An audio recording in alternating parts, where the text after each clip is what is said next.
मेरे प्यारे दोस्तों नमस्कार। वेदार्थ क्लासेज के इस यूट्यूब चैनल पर आप सभी का स्वागत है। दोस्तों आज की क्लास में हम लोग प्रश्नावली 3.4 के पहला के चौथा सवाल को हल करने वाले हैं। जैसा कि दोस्तों सवाल आपकी स्क्रीन पर दिखाई दे रहा है कि x बटा 2 प्लस 2y बटा में 3 बराबर -1 और x माइनस वाई बटा में 3 बराबर 3 है, तो इस समीकरण को प्रतिस्थापन विधि से तथा विलोपन विधि से हल कीजिए। सबसे पहला बात कि ऐसे बाटा वाला सवाल को देखकर बहुत सारे छात्र डर जाते हैं कि ऐसा सवाल है, बाटा वाला सवाल है, दशमलव वाला सवाल है, तो बनेगा कैसे। ये बहुत आसान होता है, बस आपको एक बार समझ में आ जाना चाहिए। यदि आपको एक बार समझ में आ गया तो कभी आपसे जीवन में गलत नहीं होगा। तो चलिए दोस्तों हम लोग इसको प्रतिस्थापन विधि से तथा विलोपन विधि से हल करते हैं और आपको यह भी बताना है कि इसमें प्रतिस्थापन विधि आसान है कि विलोपन विधि आसान है। तो ये आपके ऊपर निर्भर करता है, लेकिन यदि हमसे पूछिएगा तो सबसे आसान विधि विलोपन विधि होता है। कोई भी दो चर रैखिक समीकरण में ग्राफीय विधि लीजिए, प्रतिस्थापन लीजिए, विलोपन लीजिए या वज्र गुणन लीजिए, सबसे आसान विधि विलोपन विधि होता है। करना कुछ नहीं होता है, शुरू वाले को बराबर कर दीजिए, या ऐसे समझ सकते हैं कि नीचे वाली संख्या का ऊपर गुणा, ऊपर वाली संख्या का नीचे गुणा करके घटा दीजिए आपका y का मान फिर 1 में रख दीजिए समीकरण y x का मान। लेकिन प्रतिस्थापन विधि हार्ड हो जाता है। कैसे हार्ड होता है इसको हम लोग समझने का प्रयास करते हैं। यदि आप हमारे चैनल पर नए हैं तो चैनल को सब्सक्राइब कर दीजिए, इस वीडियो को लाइक कर दीजिए। यदि आपका कोई भी दोस्त मित्र भाई बहन 10वीं कंप्लीट तैयारी करना चाहते हैं तो इस वीडियो को शेयर करके सब्सक्राइब जरूर करवाइए। और देखिए दोस्त, लिखा गया है कि x बटा 2 प्लस 2y बटा में 3 बराबर 3 माइनस का 1 है। सबसे पहले यदि हम इसको हटा देते हैं तो आपको एक भिन्न का जोड़ दिखाई दे रहा है, बाटा का, जिसे हम लोग जोड़ पढ़ते हैं। तो इसे हम लोग पढ़ते हैं बाटा का जोड़। तो बाटा के जोड़ में क्या करते हैं, इसका हम लोग एलसीएम लेते हैं। 2 और 3 का एलसीएम हो जाएगा 6। 2 में 6 से भाग करेंगे तो 3 बार में, 3 में x से गुणा करेंगे तो 3x। अब मैं ये मान के चलता हूँ आपको भिन्न का जोड़, बाटा का जोड़ आना चाहिए। अब आप ही बताइए 10वीं क्लास में हैं और आपको बाटा का जोड़ नहीं आएगा तो हम इसको कैसे समझाएंगे। अब तो यहाँ पर एलसीएम नहीं ना बताएंगे कि इसका एलसीएम लेते हैं फिर ये करते हैं इसका ना। यहाँ आपको भिन्न का जोड़ बाटा का जोड़ आना चाहिए क्योंकि आप लोग 10वीं क्लास में आ चुके हैं। तो यहाँ पर 2 और 3 का एलसीएम लेने के बाद भाग देने पर 3x, 3 में 6 से भाग करने पर 2 बार में, और 2 में 2 से गुणा करने पर 4y बराबर आपका हो गया माइनस का 1। ये भाग में है तो बराबर की इधर आएगा तो क्या हो जाएगा, गुणा में हो जाएगा। और 6 में किसी भी संख्या से, 1 में किसी भी संख्या से गुणा करते हैं तो उसका मान वही होता है। तो 6 एकम क्या हो जाएगा दोस्तों 6, लेकिन इसके आगे माइनस है तो हम लोग माइनस डाल देंगे और ये हो जाएगा आपका समीकरण 1। क्या करते हैं, इसको हम थोड़ा ऊपर लिखते हैं, लिखेंगे x माइनस वाई बटा में 3 बराबर 3। तो आप लोग ऐसे सवाल बचपन में खूब पढ़े होंगे, 1 सही 1 बटा 2, तो इसका आप लोग गुणा करते हैं और इसको आप लोग जोड़ देते हैं। तो यहाँ पर प्लस का क्योंकि यहाँ पर प्लस का चिन्ह छिपा हुआ रहता है, इसीलिए आप लोग यहाँ पर दिखाई नहीं देता है। डायरेक्ट गुणा करते हैं, 2 एकम 2 1 3। लेकिन यहाँ पर माइनस दिखाई देता है तो हम लोग क्या करेंगे, 3 में x से गुणा करेंगे। यदि उन लोगों को ऐसे नहीं समझ में आता है आप लोगों को, तो आप लोग नीचे 1 लेकर भी बना सकते हैं। तो हम यहाँ पर बच्चा वाला सवाल जैसा नहीं बनाएंगे, चुपचाप इसको गुणा करेंगे। 3 में x से गुणा करेंगे तो 3x हो जाएगा, माइनस का y बटा में 3 बराबर 3। ये भाग में है तो इधर आएगा तो क्या हो जाएगा दोस्तों, गुणा में हो जाएगा। तो 3x माइनस वाई बराबर, ये भाग में है तो इधर आएगा तो गुणा में, 3 का 9, और ये आपका हो गया समीकरण 2। ये आपका समीकरण 1 और ये आपका हो गया समीकरण 2। अब हम इसको सबसे पहले बनाएंगे प्रतिस्थापन विधि से। प्रतिस्थापन विधि थोड़ा सा हार्ड हो जाता है, लेकिन ये भी कोई दिक्कत की बात नहीं, आप कोई भी विधि से बना सकते हैं। लेकिन यहाँ पर पूछा गया कि कौन आसान है ये आपको बताना है। तो हमारे अनुसार विलोपन है, लेकिन आपके अनुसार क्या है ये आपको कमेंट में बताना है। तो प्रतिस्थापन विधि में क्या करते हैं, लिखते हैं समीकरण 1 से। तो समीकरण 1 क्या दिया है दोस्त, समीकरण 1 दिया गया 3x प्लस 4y बराबर में आपका दोस्त माइनस का 6 है। यह प्लस में है तो बराबर के इधर आएगा तो क्या हो जाएगा, माइनस में। 3x बराबर माइनस का 6 माइनस के 4y। ये 3 गुणा में है तो बराबर के इधर आएगा तो हो जाएगा माइनस का 6 माइनस का 4y बाटा में 3, और ये आपका हो गया समीकरण 3। मैंने बताया ना कि जब भी बाटा वाला सवाल रहता है, दशमलव वाला सवाल रहता है, वो हमेशा आसान ही होता है। अब यहाँ पर x बराबर आ गया -6 माइनस 4y बटा में 3। अब इस x का मान आपको रखना है समीकरण 2 में, तो लिखेंगे x का मान समीकरण 2 में रखने पर x का मान समीकरण 2 में रखने पर। तो समीकरण 2 क्या दिया है दोस्त, समीकरण 2 में रखने पर।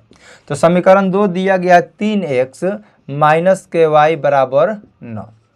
3 का 3 लिख देंगे ना। अभी यहाँ पर x के जगह पे ये पूरा मान रख देना है। तो x का मान कितना है, माइनस का 6 माइनस का 4y बटा में 3 माइनस का y बराबर 9। यहाँ तक आपका क्लियर है, क्योंकि x का मान समीकरण 2 में रखेंगे तो 3 का 3 x का पूरा मान हम लोगों ने ये रख दिया माइनस का y बराबर में 9। यहाँ पर 3 से 3 क्या हो जाएगा, 3 से 3 कट गया, 3 से 3 कट गया, तो भीतर बच गया माइनस का 6 माइनस का 4y माइनस का y बराबर 9। ये माइनस में है तो बराबर की इधर आएगा तो प्लस में हो जाएगा, और ये माइनस माइनस है तो ये क्या हो जाएगा, प्लस हो जाएगा। तो माइनस 4y 1y, यानी कि यहाँ पर y 4 गो, यहाँ पर y 1 है, तो 4 1 कितना हो गया 5y। ये माइनस है तो ये क्या हो जाएगा, प्लस हो जाएगा। तो माइनस 5y बराबर 9 6 कितना हो गया दोस्त 15। ये गुणा में है तो बराबर के इधर आएगा तो क्या हो जाएगा भाग में, और 5 में 15 से भाग करेंगे तो 3 बार में, तो y का मान हो गया दोस्त माइनस का 3। अब इस y का मान आपको रखना है समीकरण 3 में। y का मान कहाँ रखना है, समीकरण 3 में, तो x का मान आएगा। अब यहाँ स्पीड में थोड़ा इसीलिए बता रहा हूँ क्योंकि अब आपको ये सब बनाने आना चाहिए। तो लिखेंगे y का मान समीकरण 3 में रखने पर, y का मान समीकरण 3 में रखने पर। तो समीकरण 3 क्या दिया है, x बराबर माइनस का 6 माइनस का 4y बटा में 3। तो माइनस का 6, y का मान आया है दोस्तों माइनस का 3 बटा में 3। तो यहाँ पर लिखेंगे माइनस का 6, माइनस में माइनस से गुणा करेंगे तो आपका हो जाएगा प्लस, और 4 में 3 से गुणा करेंगे तो आपका हो जाएगा 12 बटा में 3। माइनस प्लस होता है दोस्तों माइनस, तो 12 में से 6 घटेगा 6, y 3 से कितना बार में कट जाएगा, 2 बार में। अतः y का मान कितना आ गया दोस्तों, 2 आ गया। तो लिखेंगे अतः x बराबर माइनस x बराबर, यहाँ पर x का मान आया ना जी, x बराबर 2, x बराबर 2 तथा y बराबर माइनस का 3। और ये हो गया हम लोग का सही उत्तर। प्रतिस्थापन विधि में यही तो हार्ड हो जाता है कि पहले 1 मानिए, 1 से 3 बनाइए, 3 का मान 2 में रखिए, y का मान आएगा, y का मान फिर 3 में रखिए, x का मान आएगा।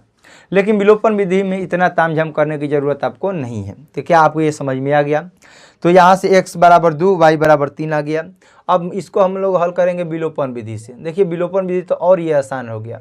विलोपन विधि से, विलोपन विधि क्या कहता है, जब कोई भी बराबर रहता है विलोपन विधि में, जब या तो x वाला बराबर रहे या y वाला बराबर रहे तो आपको घटा देना है या जोड़ देना है।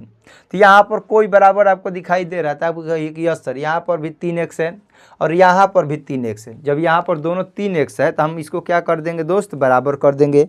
बराबर कैसे होगा, बराबर है ये तो बराबर क्या करना है, क्योंकि 3x है और ये भी 3x है। जब ये दोनों आपस में बराबर हैं तो आपको करना कुछ नहीं, घटा देना है। तो लिखेंगे समीकरण 1 और 2 को घटाने पर, यहाँ पर किसी भी संख्या से हमें गुणा करने की जरूरत नहीं है।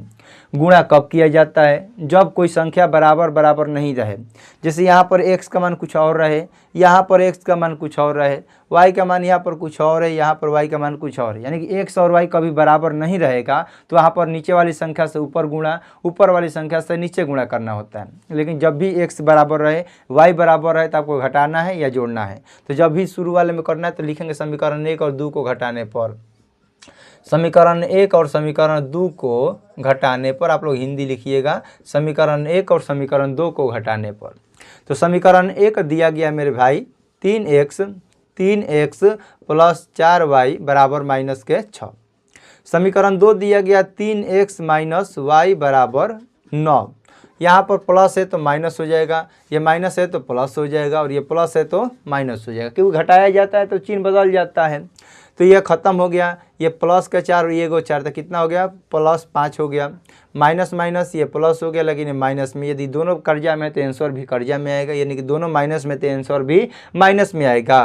ये गुणा में है तो बराबर के इधर आएगा तो भाग में हो जाएगा, 5 से 15 कट जाएगा 3 बार में। y का मान हो गया आपका माइनस का 3। अब इस y के मान को आपको रखना है समीकरण 1 में या समीकरण 2 में, यहाँ से x का मान आएगा। तो लिखेंगे y का मान समीकरण 1 में रखने पर, y का मान समीकरण 1 में रखने पर, समीकरण 1 को क्या दिया गया है दोस्तों, समीकरण 1 दिया गया 3x प्लस 4y बराबर के माइनस के 6। तो यहाँ पर अब y का मान कितना आया है, तो y का मान आया है माइनस का 3 बराबर माइनस का 6।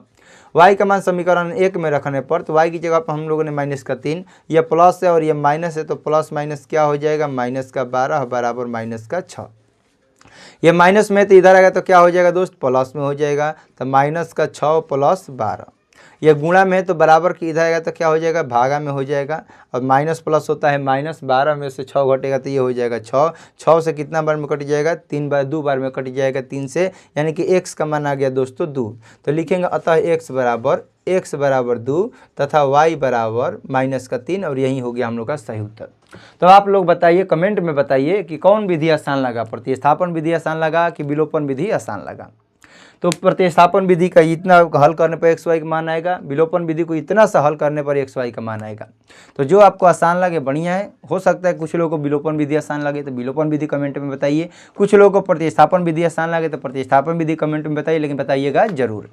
तो चलिए दोस्त, आज की क्लास को यहीं पर समाप्त करते हैं। क्लास कैसा लगा कमेंट में जरूर बताइए। यदि आप हमारे चैनल पर नए हैं तो चैनल को सब्सक्राइब कर दीजिए, इस वीडियो को लाइक कर दीजिए। यदि आपका कोई भी दोस्त, मित्र, भाई बहन 10वीं कंप्लीट तैयारी करना चाहते हैं तो इस वीडियो को शेयर करके सब्सक्राइब जरूर करवाइए। मिलते हैं अगले क्लास में, तब तक के लिए आपको जय हिंद, जय भारत।